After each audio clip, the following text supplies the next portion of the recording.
Good morning mga kabudings! Welcome to my mini vlog. Kamusta naman kayo mga kabudings?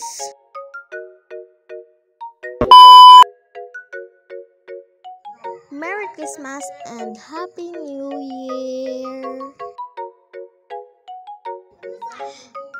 Samahan niyo na nga ako mga kabudings at isa lang masasabi ko na ay for the go!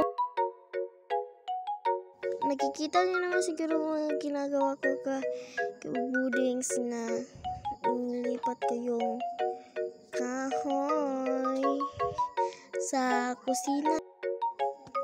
Yun lang muna ngayon mga kabudings. Thank you for watching. Don't forget to like and follow. Yun lang muna. Bye. Isa lang masasabi ko ay for the go.